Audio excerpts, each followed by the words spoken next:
Good morning. Here is another installment in the curricular series. And as a reminder, this series is intended to fill that space between the academic writing cycle, between idea generation and idea publication. So today, I'd like to talk to you about this format called Head, Heart, Guts. And Head, Heart, Guts is a format for listening and talking across difference. And we're like, well, we all listen, we all talk, and we all have differences. Yes, that's true. But when we are working and talking in communion with our intimates, our colleagues, our peers, our subordinates, and our vendors, when we're trying to go deeper, when we're trying to make both connections and change, sometimes we get in our own way.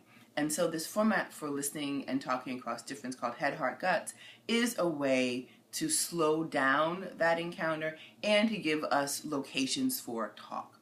And so a little bit about Head, Heart, Guts.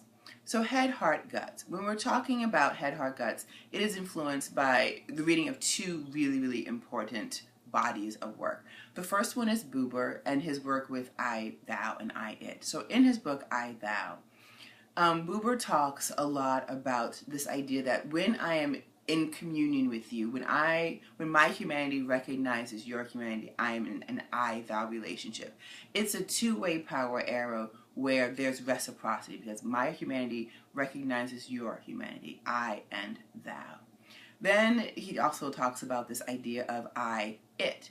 And in an I-it relationship, you are not the subject. There is no mutuality. There is no humanity. There is a one-way power arrow, usually from me to you, because I am fully fledged in this interaction, and you are not. You are lesser than, so you are it. So I, it, I, thou, which is a way of recognizing one's, and actually not one's, but our mutual humanity. The second influencer piece really comes from the second wave feminists and their conceptualization of the subject-object divide. A little bit about gaze, McIlvery's idea of the viewer and the subject, but really looking at the subject-object divide as another aspect of recognizing mutual humanity, as in when we are in communion and you are object, you don't exist, you are not present, it's about me, not us. And then when you are subject, when we are subject, it really deepens the conversation and the relationship and frankly creates a larger challenge for listening and talking across difference because there is this desire in some ways for both intimacy but at least connection.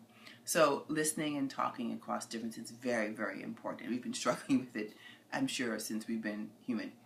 So anyway, head, heart, guts. Head. So head really refers to the cerebral, the factual. What have you read? What have you seen on the internet? What are, for you, facts? What are truths? What's documentable? What's evidence-based? What is data? So working in our heads, what are you thinking based upon those encounters? The second part would be heart. So what are you passionate about? And I always think of passion as what would I do for free? So if no one paid me but gave me access to, I don't know, for me it's typically art, but if no one paid me, that would be my passion, the thing that I would show up for on time every day, not looking for compensation. So things that I'm passionate about, it's often reading. So head would be cerebral, factual, data-driven. Heart would be passion, gift, generosity, and then there's guts. Guts is, I think of it as our id, that kind of dirty, dark place where we are afraid to explore or afraid to articulate, but it's there. It's that knee-jerk response to something. It's that place that that exists in all of us, that is instinctual, that is common, but we don't like to visit there. We don't like, in some ways, to acknowledge it because it's dark. It is a dirty place. It is our id. So head, heart, guts. Knowing that we all have them in variation. I might be in my head sometimes and then switch to my heart and then switch to my guts. And so these aren't necessarily fixed categories or stable spaces, but they are distinct. Let me give you an example. So let's say I'm encountering a new person and I'm thinking, I like that dress. The head in me is thinking, ooh, that's a Zulily. That Zulily is founded in, I don't know, I'm making up a number here, 1979 by this dress designer named, well, Zu or Lily. And so that is me being factual about that dress. I like that dress. That would be my head response. My heart response is, I love that dress. That dress reminds me of this dress that my grandmother wore, and I have this wonderful photograph of her. So again, this space of passion, sometimes frankly of warmth, but that would be the heart response to that dress. And then the guts would be, I could have that dress, or I could have that dress if that scurrilous scoundrel paid me back, but he hasn't paid me back, so I can't get that dress. And so I love that dress, but I want that dress, but I don't want to admit that. And so one simple phrase, I love that dress. But the head, the heart, and the guts have different responses. Why does that matter when we're in conversation with each other? Or communion, if you want to get different about it.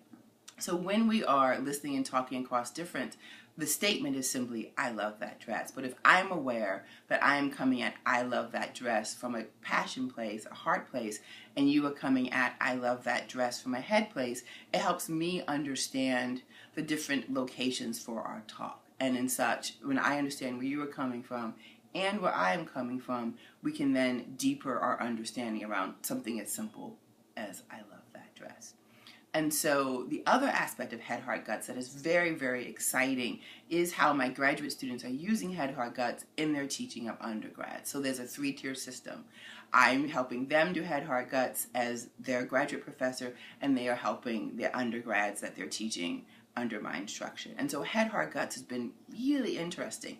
And so here's some of the data that I've collected and that I'm currently writing about.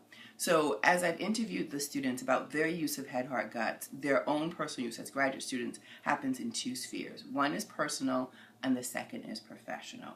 And so professionally, they are using Head, Heart, Guts, of course, to teach these undergraduates. And so they are using Head, Heart, Guts in meetings. They're using Head, Heart, Guts with their supervisors and supervisees.